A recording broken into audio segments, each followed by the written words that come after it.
Assalamualaikum warahmatullahi wabarakatuh. Kami dari kelompok 7 akan menjelaskan tentang pelaporan program Corporate Social Responsibility dan berikut nama-nama kelompok kami.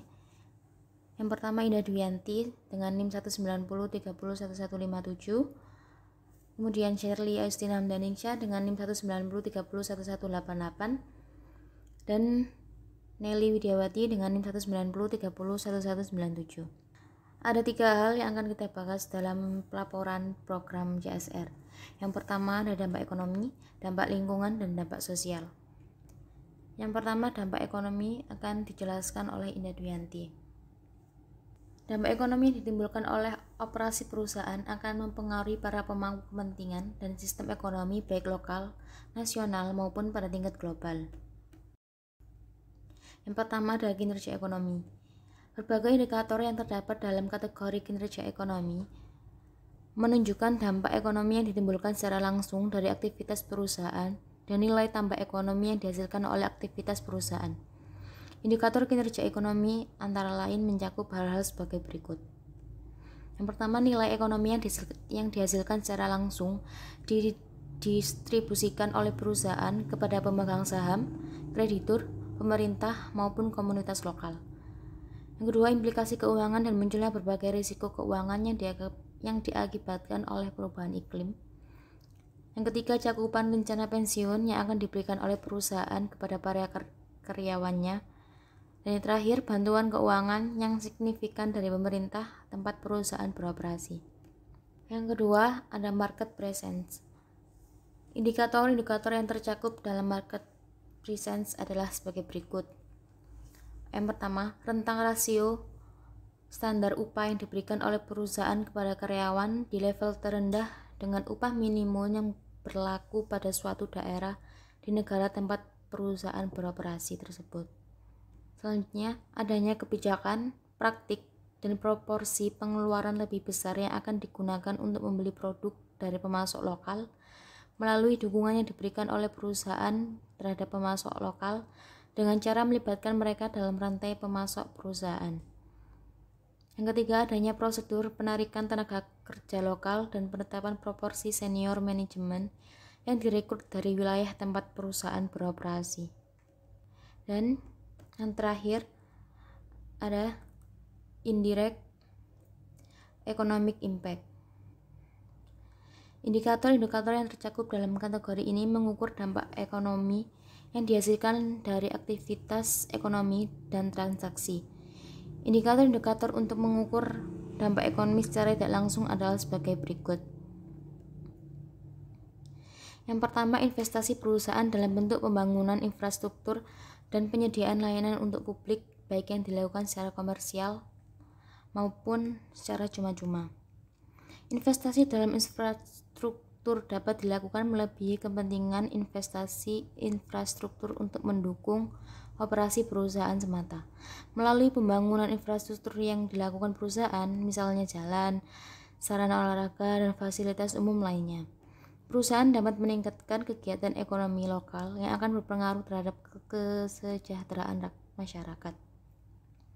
Yang kedua, memahami dan menjelaskan signifikan dampak ekonomi tak langsung serta sampai sejauh mana dampak tersebut mempengaruhi masyarakat. Dampak ekonomi tak langsung merupakan indikasi penting bagi manajemen perusahaan untuk mengantisipasi bagaimana reputasi perusahaan di mata komunitas lokal dengan melihat sikap komunitas lokal terhadap berbagai infrastruktur dan layanan yang diberikan perusahaan selama ini. Saya Shirley Aistina akan menjelaskan tentang dampak lingkungan. GRI menjabarkan dampak operasi perusahaan terhadap lingkungan menjadi 3 struktur dampak, yaitu dampak yang diakibatkan oleh pemakaian input produksi, output produksi yang diakibatkan oleh perusahaan, energi, air, dan material merupakan 3 tipe input standar yang banyak digunakan oleh berbagai jenis perusahaan. Selain ketiga jenis input tersebut, aspek keanekaragaman hayati juga memiliki hubungan yang sangat erat dengan input. Sepanjang input tersebut berasal dari sumber daya alam. Selanjutnya, dijabarkan lagi oleh GRI ke dalam 9 aspek sebagai berikut. Yang pertama, ada aspek bahan baku, yang mencakup berbagai indikator seperti jumlah bahan baku yang digunakan berdasarkan berat dan volumenya, dan presentasi bahan baku yang dapat didaur ulang kembali menjadi bahan baku setelah bahan baku tersebut diolah menjadi barang jadi. Yang kedua, ada aspek energi, yang mencakup konsumsi energi langsung berdasarkan sumber energi utama, konsumsi energi tidak langsung berdasarkan sumber energi utama, penghematan energi yang dapat dilakukan sebagai akibat konservasi energi dan penyempurnaan efisiensi energi, inisiatif perusahaan untuk menyediakan produk hemat energi atau produk dengan energi terbarukan, dan berapa besar penghematan energi yang terjadi akibat inisiatif-inisiatif tersebut. Yang ketiga, ada aspek air, yang mencakup jumlah air yang ditarik menurut sumber airnya, sumber air yang secara signifikan terpengaruh oleh aktivitas penarikan air, dan persentase dan total volume air yang dapat didaur ulang seperti digunakan kembali. Yang keempat, ada aspek keanekaragaman hayati, yang mencakup lokasi dan ukuran lahan yang dimiliki, disewa, atau dikelola perusahaan yang berdekatan dengan area yang kaya akan keanekaragaman hayati, baik yang diproteksi maupun yang tidak diproteksi, uraian dampak signifikan dari aktivitas perusahaan, produk dan jasa yang dihasilkan terhadap keanekaragaman hayati yang berada di luar wilayah yang dilindungi, habitat yang dilindungi atau direstorasi, dan strategi yang meliputi tindakan saat ini dan terencana di masa mendatang untuk mengelola dampak perusahaan terhadap keanekaragaman hayati. Yang kelima, ada aspek emisi effluents dan limbah, yang mencakup jumlah emisi greenhouse gas baik langsung maupun tidak langsung berdasarkan berat emisi.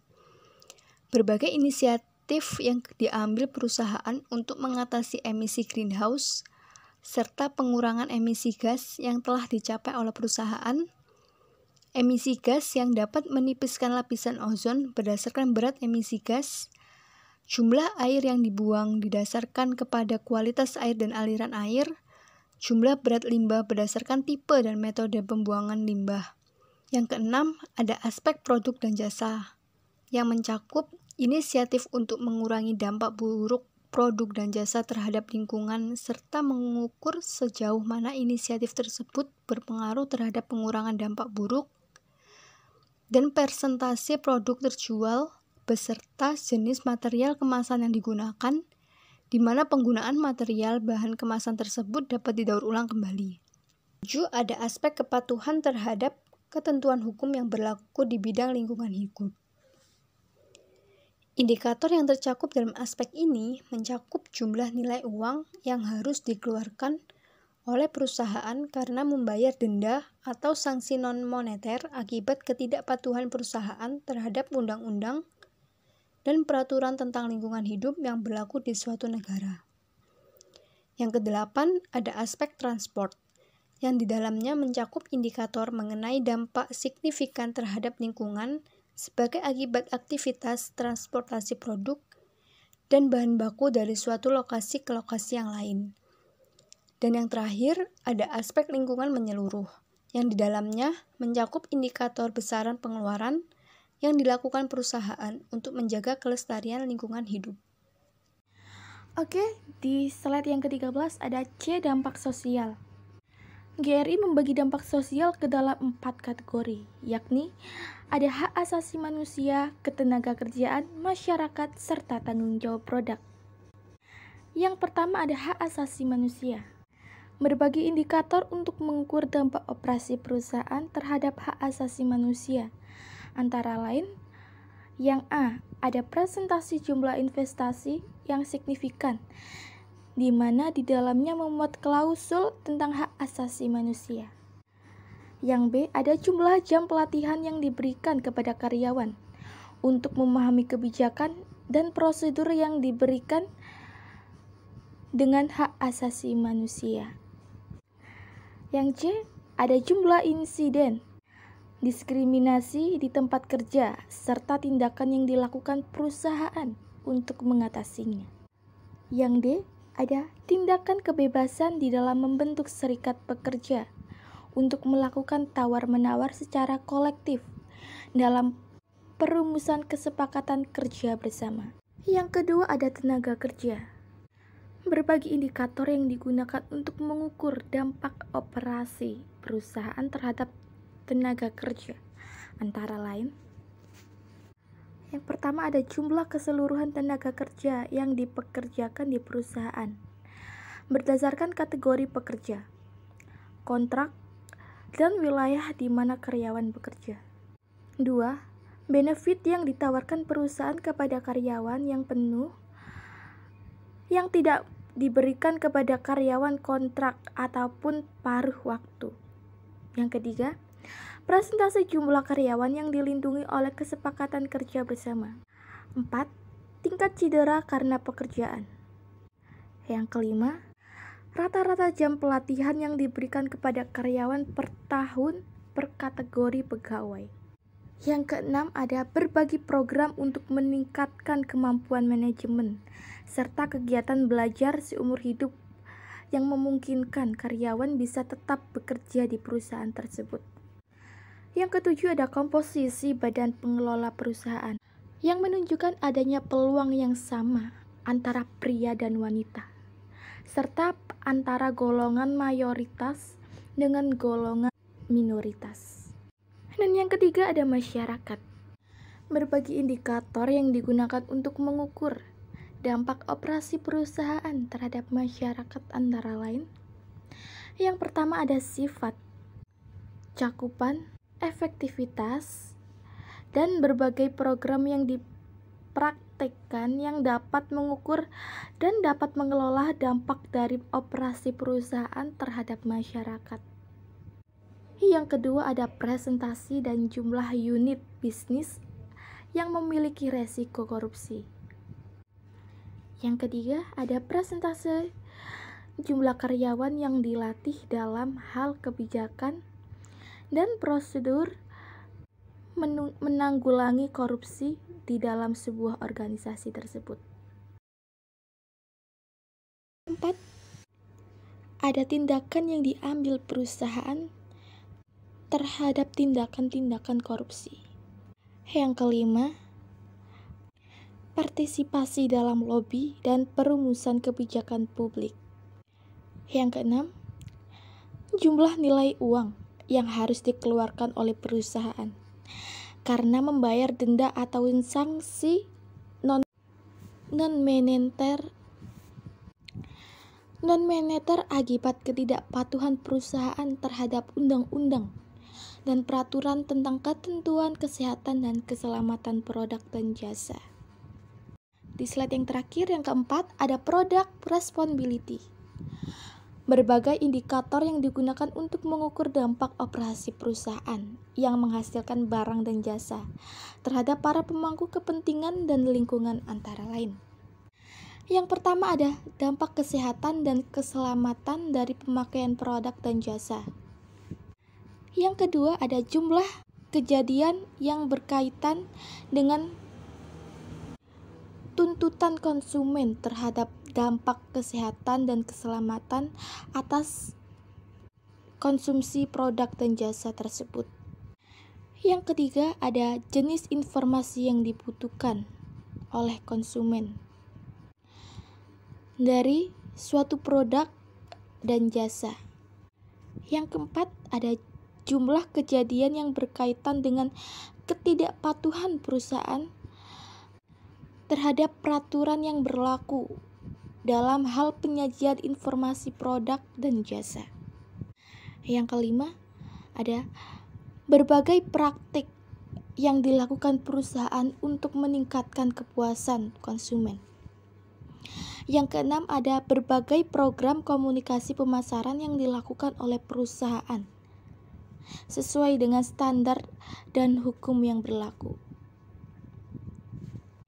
Dan yang ketujuh, ada jumlah kejadian yang berkaitan dengan ketidakpatuhan perusahaan terhadap peraturan yang berlaku dalam hal komunikasi pemasaran. Yang ke-8 ada jumlah keluhan konsumen akibat pelanggaran privasi konsumen dan hilangnya data konsumen. Dan yang terakhir, yang ke-9, ada jumlah nilai uang yang harus dikeluarkan oleh perusahaan karena telah membayar denda atau sanksi non-moneter. Nah, jadi itu materi yang sudah disampaikan oleh kelompok kami. Semoga materi ini dapat dengan mudah dipahami oleh teman-teman semua. Dan jika teman-teman ada yang tidak paham dalam materi ini, silakan bertanya di sesi tanya jawab. Sekian dari kelompok kami. Apabila ada salah kata, mohon dimaafkan. Wassalamualaikum warahmatullahi wabarakatuh.